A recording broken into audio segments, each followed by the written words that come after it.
Hey, how we doing? Looking good. We're here. We are, and it is time for episode number 283 of our Button Show. And we're going to do that right now. It's a hodgepodge today, everyday tech tips for smartphone users. Yeah, all right. So, we are an educational show about smartphones and technology. With us, we are Geeks on Tour. I'm Jim. I'm Chris, and I like to start right off with one tip. We have several for you today.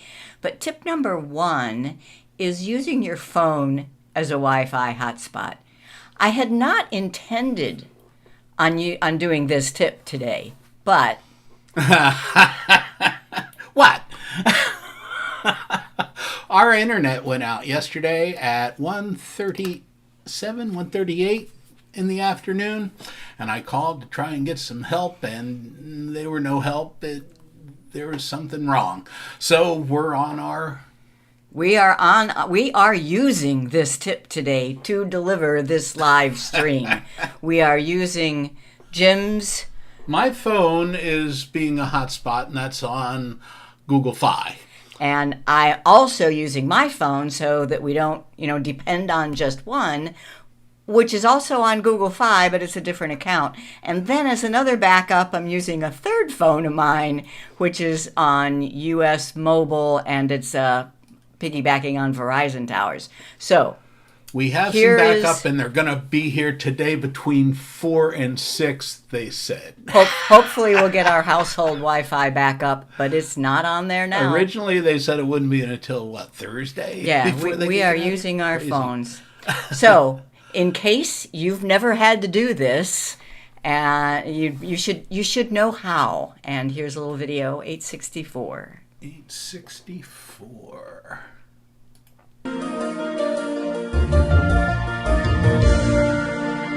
How can your phone get an internet connection when you're on the road? I mean, when you're at home, you're probably on a household Wi-Fi, but when you go away, you're depending on your cell signal. So your phone has an internet connection from the cell service, Verizon, T-Mobile, AT&T. Now then, you have an iPad. How is the iPad going to get Wi-Fi? You can turn your phone into a Wi-Fi hotspot and then connect your iPad to it. Let me show you how. First, on Android, this happens to be Samsung, so yours might be a little bit different. You go into Settings, the gear, and then Connections. Scroll down till you see Mobile Hotspot and Tethering, and turn on Mobile Hotspot. That's it. It's saying that my Wi-Fi is being shared, so no, I'm going to turn off my Wi-Fi to make it clear that I'm using the cell signal that's coming into the phone and sharing that as a hotspot. Then if you tap on hotspot, you'll see it's called Mrs. Geek, and you can have a password to make sure that anybody who connects to it knows you. You have to tell them the password. So that's the Samsung. Now on the iPhone, Settings, and on the iPhone, it's right there at the beginning. Personal Hotspot.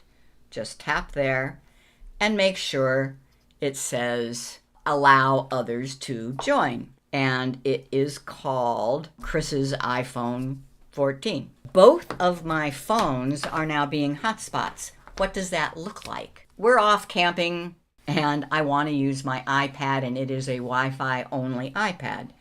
Tap on Settings. Wi-Fi. Right now it is connected to our household Wi-Fi. But looky here. Mrs. Geek, that's my Samsung's hotspot. Jim turned his phone into a hotspot. His is Geek Nexus AP. That's how it works. You just turn on the hotspot on your phone, then you can connect to that hotspot from your other devices. Yes, Maurice, thank you. Please mention some cell provider plans may charge extra for being able to use their service as a hotspot to other devices. Some plans might not allow it at all. So that's phone as Wi-Fi hotspot. Oh, yeah. Yeah, you do have to check your plan, and I spent plenty of time doing that yesterday because even though we have unlimited plans, they only allow hotspotting for 10 gigabytes worth of that high speed or 50 gig. So, but we do have plenty. All right, but did you notice in that video that my iPhone did not show up on the list? When I recorded that video, I thought, oh, I must have forgotten something, and I didn't re-record it. But I've had that problem several times, and I want to show you a couple more things just about the iPhone hotspot. So first, just to show that my iPhone's hotspot is definitely on. This is my iPhone. I go to Settings, and under Personal Hotspot, it is Allow Others to Join is on there. Oh, I see something here, though. It's connected to your phone's Wi-Fi. No,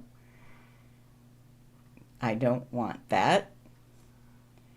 But I think you do have... Okay, so one other thing that I learned about the personal hotspot on the iPhone this week is there is another setting in the control center. If you swipe down from the top right, this is your control center, and then if you long press on the connections box, there is personal hotspot not discoverable. If you tap that, now it can be discoverable. And I want to show you on my computer, am I able to connect to this? So this is a Windows computer, and in the lower right-hand corner, you should see a little Wi-Fi icon or a globe. And when you click on that and click on the arrow next to Wi-Fi, you should see the different options. So this is showing Jim's phone, Geek Nexus. It's showing another network we have. It's showing my phone, but it's not showing the iPhone. Well, if I turn off the one and then wait a minute, the iPhone will usually show up. And it's still not. So I need to go back to the iPhone and turn it off and back on. Just an FYI. It will work, I guarantee, but sometimes you have to turn it off and on both sides, and you also sometimes have to wait a minute. Okay, so that is phone as Wi-Fi hotspot. Cool. All right. Well, now I'm Jim. And I'm Chris. And we're Geeks on Tour. Do you think your smartphone is smarter than you? And do you have questions about your iPhone, your Android, and the tablets, and all of these devices? How do you learn? Well, we are geeks. Oh, how do you... You have to keep learning and keep learning. All the time. And keep learning and keep learning. At least if you want to, keep up and be good at it. So we just love technology. That's part of why we got together 30 years ago. Yeah. And we are geeks, also known as propeller heads. But we are geeks who teach. Okay. And we believe the best way to learn is in bite-sized pieces on a regular basis. So we have this YouTube show. All of our content is collected on our website at geeksontour.com. Nearly 20 years worth of content is there. Bunch of people here. Look at all Cool. these. Yeah. Hi, Linda. Yeah. And Richard and Jolin. Oh, and Jolin, so your internet is out too, huh? Oh, it's awful. Yeah, always have a backup, and that's what these phones can do. And Bill's right around the corner from you there. All right, Judy and Brentwood and San Marcos. Wow, we got people from all over. This is great, Manhattan. Cool. Well, hello, everyone. Let's see if I miss it. Still camping this coming week. That's great. Ah. And hello to your first wife. Chuck, hi. Voice is going in and out. I think that's because she was over there talking to her computer instead of talking into the microphone. Oh, okay. All right.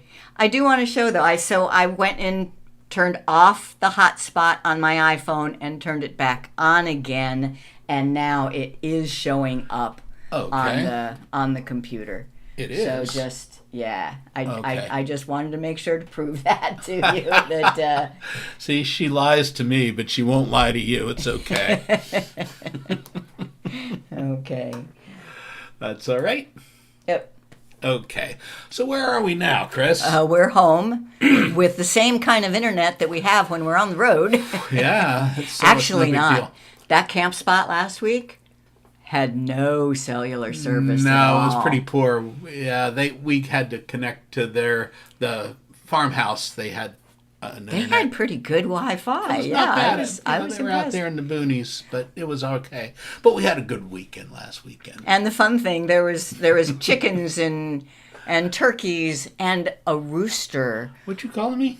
So we did not need the alarm clock, and we did have to get up early, but in order to go diving in the Crystal River and go scalloping in the bay, we had a cool. Maurice is here. Good. I wonder if you could shed any light on my iPhone hotspot issue. He's a real iPhone expert guy. If you have any extra comments about the iPhone hotspot, let us know. All right. We want to thank our premium members. You guys make our work possible. This is how it works for us. We love our supporters, and you can become a premium member at geeksontour.com/join now. $68 for 1 year, $58 annually. It's a recurring membership, and you can do that on PayPal or Stripe. Are other people hearing us okay? I expect there are two. Okay. I've seen two people who are having problems with us. I don't know if that's our end or their end. I just can't tell you. Well, we know that we don't have the best of internet connections today. I think we're fine. Today, otherwise, it would be telling us. Okay. Trying. So backstage pass. Okay, we have a backstage pass. It's a Zoom meeting right after this show. It's a Zoom where our premium members can come in and ask questions and just chat, or we can talk to our community. Thank you for being there. Today's Hodgepodge Tech Tips. Take it away, Chris. I really do think that the best way to learn to use your smartphone is with tips. I mean, we're using them all day, every day, and you're not going to take a to Z class, I don't think. So we have a bunch of tips. And today, we're definitely going to give you 8, and then there might be 1 or 2 more. Use your phone as a Wi-Fi hotspot. We did that. Restarting your phone, getting to your main home screen, QR scanner, and Android quick settings or iPhone control center. That's a big one today. Get your camera. How to quickly open the camera. Straighten a crooked photo and which camera lens to use. Those are the tips for today. So, tip number 2. Restart phone when something isn't working. Phone call not connecting.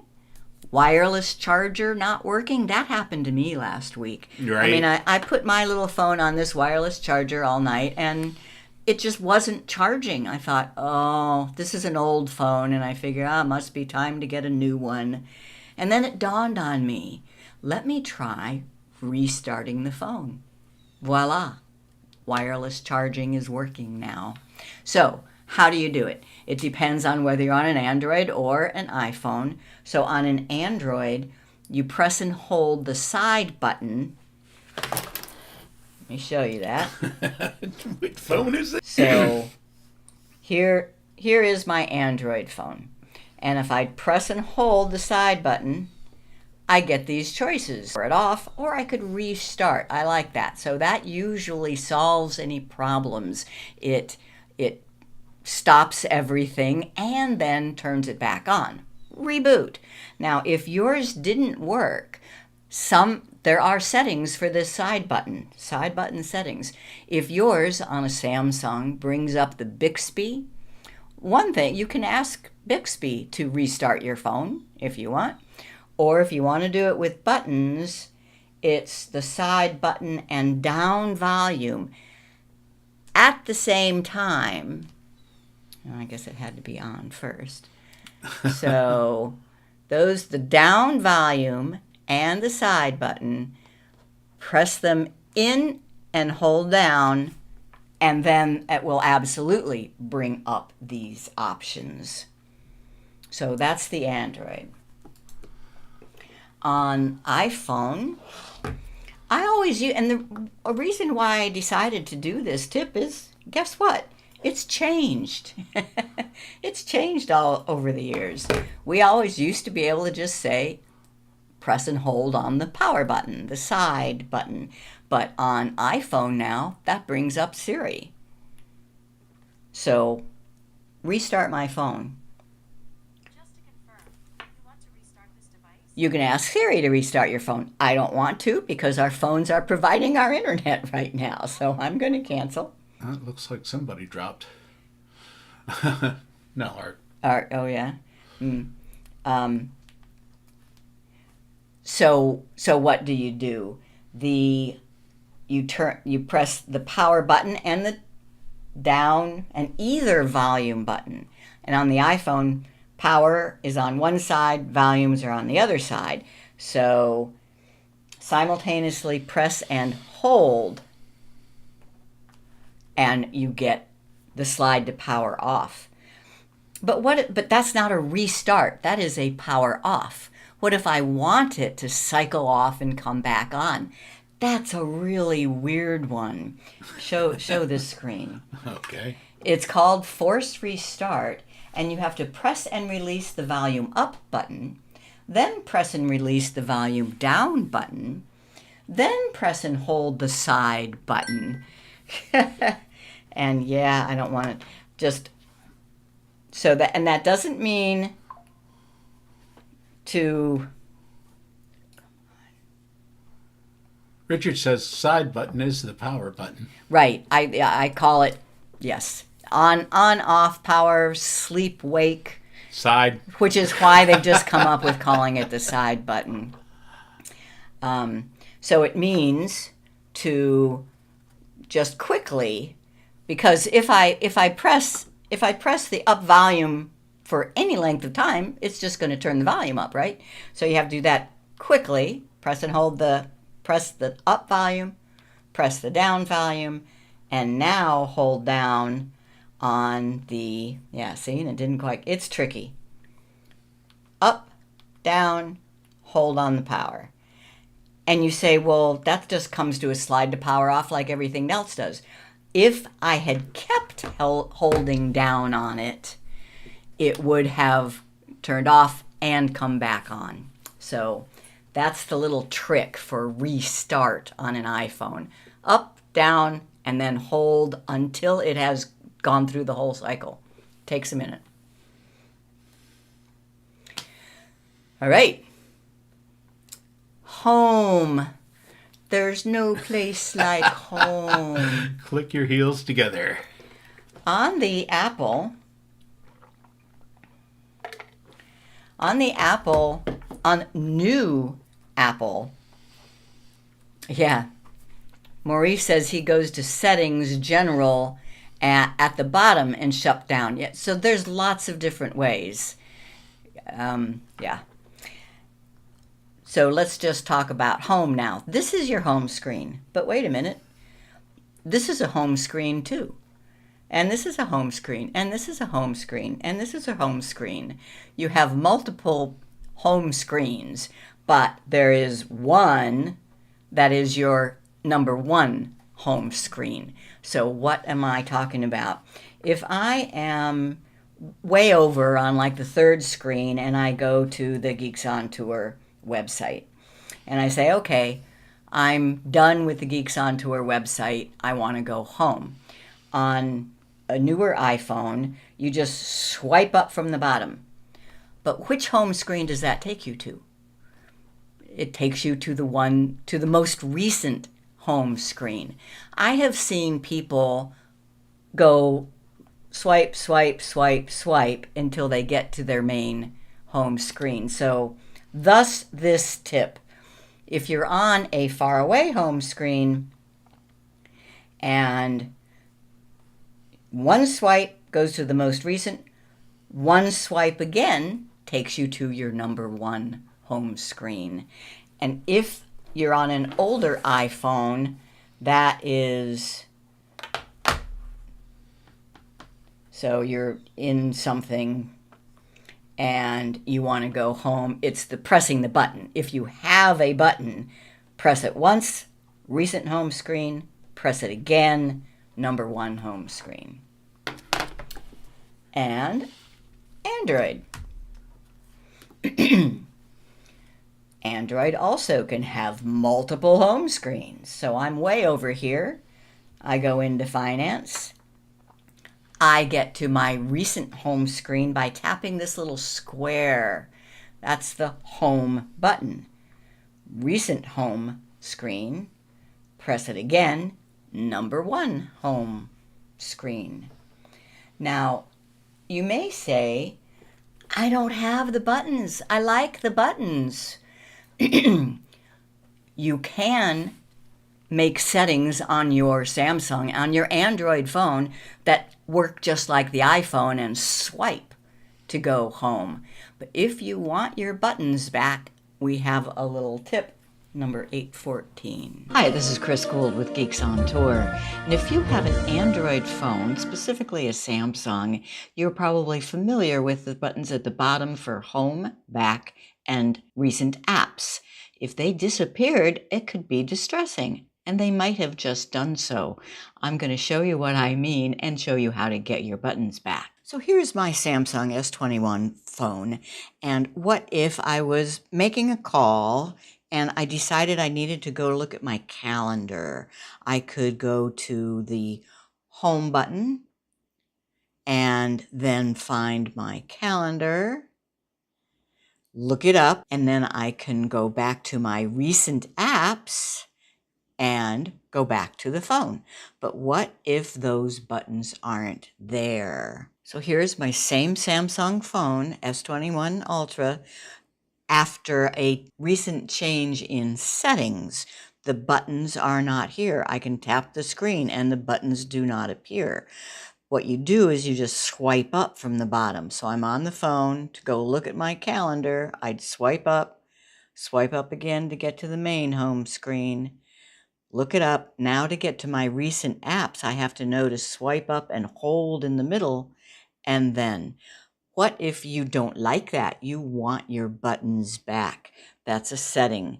Go into your settings, and it's under display. It's called navigation bar. And instead of the swipe gestures, you can put the buttons back. Yay! Buttons are back.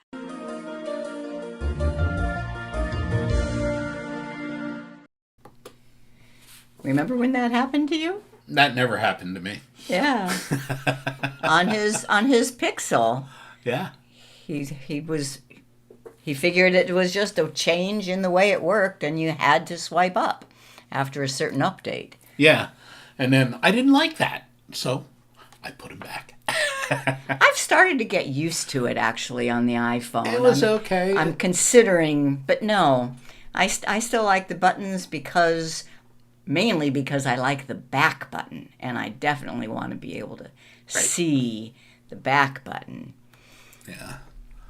Okay, Richard says, when I'm on my S23 Plus and I'm on a different home screen, I press the home button, it goes to my main home screen, not the one I was on. Interesting. Maybe there's a new setting that I don't know about. You know, look through your settings. If you don't like that, I don't know, maybe you like it. Or possibly you're pressing it the second time without realizing it. I don't know. Linda has a thing there when she's Come back. When I do the side button, I get this message: allow usage tracking is off. To monitor other apps and determine when to keep or close the command screen, turn Wow. this on in settings. I have no clue. But I would look. There are side key settings. I think you're on an Android. I think you're on a Samsung, as I recall. There are side key settings, and I like mine to be long press is the turn off. Okay. Next tip. iPhone QR code scanner. QR code. You know, more and more these days, you have to know how to scan a QR code. What do I? Yeah, we got the vote by mail. If you want to see where the drop boxes are, you have to scan this QR code, and then it'll populate on a map where the drop boxes are for your vote by mail. And I think that's just great. There are a couple of ways. And so on the iPhone, you might do it just with the camera. And I just want you to see that here. This one? Video. On an iPhone, with the right settings, you can scan a QR code just by opening your camera and pointing at the QR code. But then you need to tap on where it says open in Chrome. And if you don't, it will disappear. I have a better way, I think, and that is to go to your control panel, and then there's an icon for scan QR code, and it is special. It grabs the QR code and actually takes you to where it wants you to go. That's it. Okay, so why? Imagine you're at a restaurant and they just have a little card there that you're passing around. Everybody needs to scan the QR code in order to get the menu. Well, if you use the camera, you very likely might miss the right control center button for the QR code. So let me show you that. On a new iPhone, one that opens with face recognition, you get the control center by swiping down from the top right. And then there is the QR code reader. What if you don't see that QR code reader? Well, you would need to customize your control center. And there are lots. Control center is, I think, kind of a hidden secret. Lots of people don't know that it's there, and there's a bunch of cool shortcuts. Settings and control center. And at the top, it has included controls. So it's saying that, well, flashlight, code scanner, timer, calculator, camera, these are all currently on the control center. Let's say you don't want the code scanner. You just tap the little minus and remove. But now it's down at the bottom, and I can swipe down and show you that QR code scanner button is no longer there. But if I want it back, I find it in the more controls. And hearing, I think this has something to do with hearing aids. You know, there might be some cool things here. A quick note, stopwatch, wallet. But let's just put the code scanner back by tapping the plus. And you can even move it around. This put it down at the bottom. I want it up towards the top. I'll put it right under camera. Now I go to control center, and the QR code is back. But notice the other things you have there, the flashlight, the camera. So, and this means from wherever you are. I mean, I might be in chat, or I can still swipe down, bring up the camera, or turn on the flashlight. Quick settings. So that's with the iPhone. Same thing with the Android. You can scan a QR code with the camera. Let's take a look. Android? Yes. Let's say you have a QR code you want to scan and you know that you can tap the camera and just point at the QR code. Then you have to know to tap where it says the website that it goes to. And if you don't tap it right away, it will disappear. I have a better way to scan a QR code. If you swipe down from the top, this is an Android phone, you'll see some quick settings. Then there are more if you swipe down again. Then there are, you swipe over, and I'll show you how to put this more accessible, and scan QR code. Now you point at the QR code, and it actually grabs it and keeps it, so you can move away, you can even look up with your phone, and you still have the link to tap to get to what the QR code was doing. So 2 reasons, I think, to use these quick settings as opposed to using the camera. It's just more accurate at grabbing the QR code to start with, because that's its sole purpose. The camera is a camera. It might be thinking you want to take a picture. So you don't take a picture with the camera, you just focus on it. But I think this is just a lot more solid. But that was a pain, right, on the Android, to have to swipe down. Now go to this. To have to swipe down. This is Android. Huh. And swipe down again. Here's a little tip. If you want to get to the main quick settings, 2 fingers. Fingers swipe down is the same as swiping down with one and then swiping down again. And here are the options. Scan QR code was over to the right. I say I like to scan QR codes so